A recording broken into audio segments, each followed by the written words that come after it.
Buenas, cortamos la semana con un video de análisis fundamental de Alibaba. El análisis fundamental puede ser un poco más complejo porque por ahí requiere más de conocimientos de finanzas, de matemática financiera y sobre todo porque, bueno, se puede hablar un montón, así que voy a tratar de hacerlo como siempre, como todos los videos que hago, de tratar de hacerlo lo más rápido y simple posible. Así no hago un video de 1 hora y nos quedamos un poco con el contenido lo más depurado posible. Alibaba es una empresa fundada por Jack Ma en 1999. Se trata de un holding chino dedicado al e-commerce que cuenta con 18 subsidiarios, ¿sí? Es una de las empresas más grandes de este país y la cotiza en Wall Street, por lo tanto podemos comprar sus ADRs, que serían afuera, pero también la tenemos acá en Argentina en forma de CDRs. Y es una empresa que últimamente que ha despertado bastante interés por parte de los inversores, porque siempre buscamos algunas empresas, siempre buscamos la volatilidad, aquello que nos puede dar más ganancia, y también nos gusta buscar las empresas que han caído mucho, y Alibaba es una de ellas. Dejo algunas aclaraciones como las fuentes de los datos y demás. El que lo quiera leer, que ponga pausa y lo lea. Así arrancamos directamente de lleno con la presentación, que va a tener 4 partes. Vamos a hablar un poco del contexto de China y que es el contexto que afecta a esta empresa. Vamos a hablar de algunos ratios que se utilizan en el análisis fundamental. Vamos a hacer una evaluación y después daremos alguna conclusión. Arranquemos por el contexto. Se trata de una empresa china que también tiene algunas operaciones en el sudeste asiático, pero principalmente su mercado es China. China es un país emergente que se destaca por su alto crecimiento, tanto económico como poblacional, y es acá donde encuentro algo interesante sobre Alibaba, que es su potencial demanda, que es muy alta. ¿Por qué? Porque tenemos, como es propio de los países emergentes, tenemos lo que se llama una clase media en formación. Significa que la población comienza a enriquecerse y a acceder a ciertos estándares, niveles de vida a los que antes no podía acceder. Con lo cual se aumenta su demanda por ciertos bienes, y por ahí se trata de poblaciones que ya no tienen esa preocupación por subsistir y se empiezan a dar algunos lujos, por así decirlo, ¿no? Siempre hablando en términos de la mayoría de la población.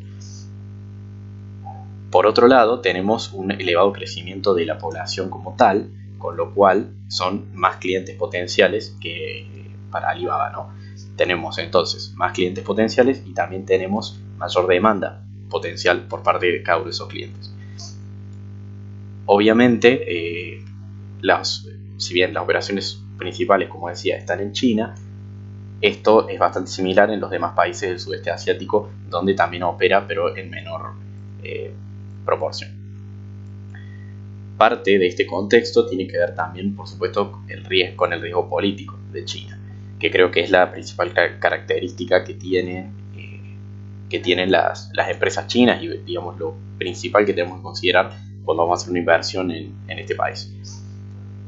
Estos son algunos de los últimos eventos que han sucedido, hay muchos más, pero por poner algunos ejemplos de lo que está pasando, tuvimos la postergación de la IPO de Ant Group. Ant Group es la subsidiaria fintech de Alibaba. Entonces, esto fue en noviembre del año pasado.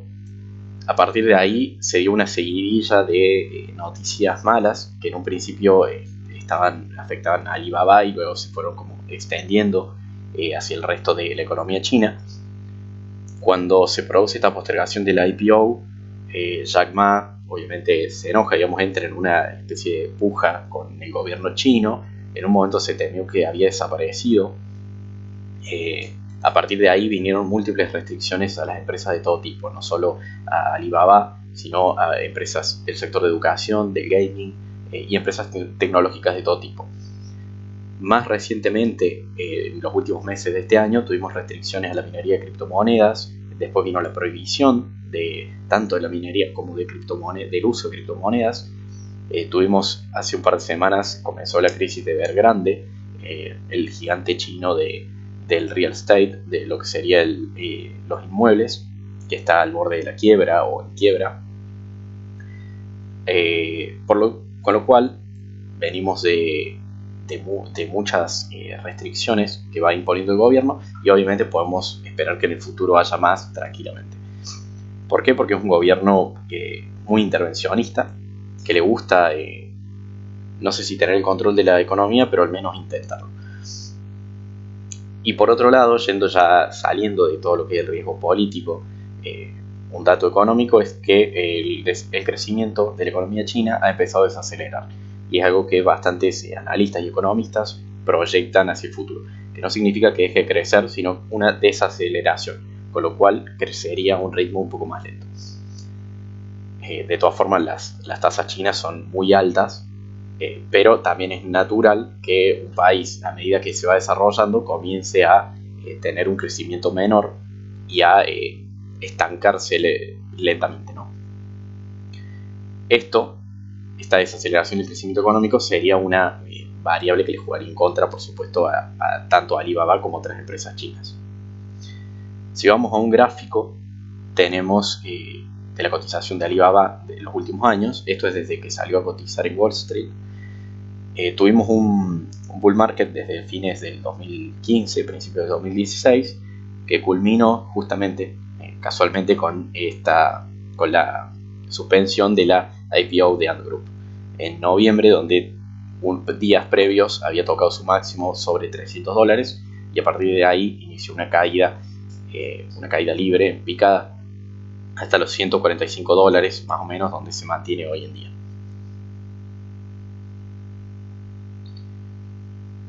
Bueno, vamos entonces a algunos ratios, la segunda parte de esta presentación, algunos ratios que se utilizan en el análisis fundamental. Tenemos todos estos datos son tomados del balance anual que presentó en marzo de este año, que es cuando cierra el ejercicio contable Alibaba.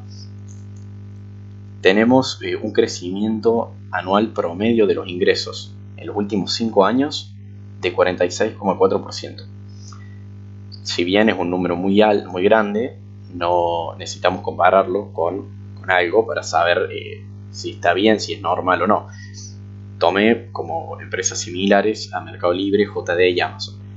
Son similares solamente en cuanto a su actividad principal, que está vinculada al e-commerce, pero obviamente hay diferencias muy grandes, principalmente por las regiones donde operan, salvo JD, que puede ser la más parecida porque también es China y tiene su mercado en Asia. Mercado Libre crece a un 45%, también promedio anual de los últimos 5 años, JD 33% y Amazon 30%. Acá hay que tener en cuenta también que Mercado Libre, al igual que Alibaba, están empezando, Amazon no es que sea una empresa vieja, pero tiene mayor trayectoria que Meli y Alibaba, con lo cual normal que crezca un poco menos. Si vamos al margen bruto, tenemos un margen bruto del 47,4%. Esto significa que de todas estas ventas, de todos estos ingresos que genera, una vez paga los costos operativos, los costos de venta, todos los costos que genera vender, le quedan un 47,4% de ese monto que le ingresa. Nos sirve como una medida de eficiencia, porque nos dice justamente, cuanto más se gaste para generar las ventas, probablemente la empresa sea ineficiente, y cuanto más margen bruto tenga, entonces está haciendo mejor su trabajo, Al final nos impacta en lo que es la ganancia final, que es lo que más nos importa. Mercado Libre y Amazon andan en un 40% aproximadamente, y me llamó la atención JD, que tiene menos de un 20%, que por ahí puede ser la más parecida de las tres a Alibaba. Y finalmente, de todos sus ingresos, un 25% le quedan de ganancia. Esto es ya descontados cualquier tipo de gasto adicional, ya sea los impuestos que paga, intereses por deuda y demás. Meli anda cerca del 0%, Amazon 4% y JD 3%. También acá hay que aclarar que Mercado Libre es una empresa muy nueva, Amazon reinvierte un montón, entonces hay cada empresa tiene sus matices, pero 25% vemos que está muy por encima de las demás. Y también no es, digamos, Alibaba no es una empresa que no invierta, sino todo lo contrario, también genera sus nuevas subsidiarias y sus nuevos negocios, con lo cual es un número muy interesante. De hecho, hablábamos justamente de Ant Group, que sería una de sus nuevas subsidiarias, con lo cual digamos, es el ejemplo de que Alibaba continúa invirtiendo y desarrollando nuevos negocios. Pasamos a ratios de financiamiento. Lo que nos interesa acá es ver un poco cuál es el riesgo de insolvencia, por así decir, que puede tener Alibaba. Vemos que financia sus actividades en un 60% con capital propio, que sería tanto el aporte de los socios como las ganancias que ha generado en el pasado, y un 40% con deuda tomada a terceros. Esto, lo importante es que nos impacta directamente en el riesgo, porque una empresa con mucha deuda, aunque también tenemos que ver las características de esa deuda, que las vamos a ver ahora, una empresa con mucha deuda obviamente corre un mayor riesgo de no poder pagarla y digamos, lo último que quiere un accionista es que su empresa quiebre. Entonces, bueno, nos impacta en el riesgo, que es importante a la hora de no solo decidir invertir, sino a la hora de hacer evaluaciones y demás. Está muy similar, estos números son similares a los de JD y está mucho menos apalancada que Mercado Libre y Amazon. Como para dejar un dato, digamos. Más de la mitad de esta deuda es deuda de corto plazo, que significa que se va a pagar dentro del próximo año corriente. Y esta deuda en marzo se podía cubrir perfectamente con el efectivo disponible, así que no nos preocupamos por eso. Y la deuda de largo plazo a mí me parece perfectamente pagable, la verdad. Es menos de la mitad de eso, con lo cual es un número bastante bajo, sobre todo si lo comparamos con el patrimonio neto, el capital propio del que dispone. Otros ratios como el ROA, el retorno de los activos, en torno al 9%, y el retorno del patrimonio neto, del capital propio, en torno al 15%, está levemente por debajo de las empresas comparables, pero nada que destacar por acá. Pasamos a la evaluación. ¿Qué valor tiene para mí, en base a los supuestos de mi modelo, Alibaba? No nos olvidemos que estos siempre son modelos y que inciden demasiadas variables, entonces al final son puras estimaciones. Un poco si el resultado es más acertado o menos acertado depende bastante de la suerte, quizás, y también de la pericia del propio analista. No hay métodos que sean totalmente precisos. Lo que hice fue plantear 6 escenarios con diferentes tasas de descuento y diferentes proyección de crecimiento de los ingresos o de las ventas. Y así tenemos 6 escenarios. Podemos ir a los más positivos, que sería un riesgo bajo del 8% y un crecimiento esperado de los ingresos del 30%, o al más pesimista, que sería un riesgo del 12% con un crecimiento de las ventas del 18% anual. Recordemos que en los últimos 5 años ha tenido un crecimiento del 46%, con lo cual yo considero que estos números están bien, digamos. Si tomamos el 18% puede que incluso sea un poco pesimista, así que yo personalmente prefiero ir siempre hacia lo más pesimista posible para tratar de prever más escenarios negativos y sobre todo errores que haya podido tener yo a la hora de plantear el modelo. Las tasas de descuento, he visto analistas que usan incluso 6%, con lo cual para mí un 8, un 10, yo me quedo con el 10. Me parece que estas tasas están bastante bien. No me gustaría usar una muy baja, justamente por eso, para no subestimar el riesgo. Y supuse un crecimiento perpetuo del 3%, todos los valores están expresados en dólar estadounidense. Yo finalmente de estos escenarios me quedaría con la tasa del descuento del 10%, que considero que es un escenario medio tirando a pesimista. Y ahí, bueno, podemos plantearle como un precio objetivo, entonces como un valor, digamos, el valor intrínseco de esta empresa podría ser $184 e incluso hasta 230, dependiendo de cómo uno decida estimar las ventas. Pero me quedaría con ese rango de precio, que ya vemos que si la cotización actual es de 145, ya está subvaluadas, digamos, por el mercado. Incluso si tomamos la cotización de hoy, vemos que se corresponde con un crecimiento anual del 18% y con una tasa de descuento del 12%, con lo cual me parece que es un escenario bastante pesimista por parte del mercado y que Alibaba, también de nuevo, es una creencia personal, creo que Alibaba lo puede hacer mucho mejor que eso. Entonces, desde este punto de vista, le fijamos un precio objetivo de 184, quizás hasta $230. A día de hoy, ¿no? Después, con el tiempo, este precio, bueno, iría aumentando a medida que pase el tiempo y, sobre todo, Alibaba vaya generando nuevas ganancias o vaya cumpliendo con las proyecciones. Otro método que usé es proyectar el PER. El PER básicamente es cuántos años yo tardo en recuperar mi inversión en base a las ganancias que va teniendo Alibaba. Las estimaciones de PER que hay acá son las de Nasdaq, las oficiales de Nasdaq. Hoy está cotizando con un PER de 17 y acá lo que nos importa es compararlo con la historia. Históricamente Alibaba tuvo un PER de entre 20 y 30, aunque en los últimos años ha llegado incluso a 40.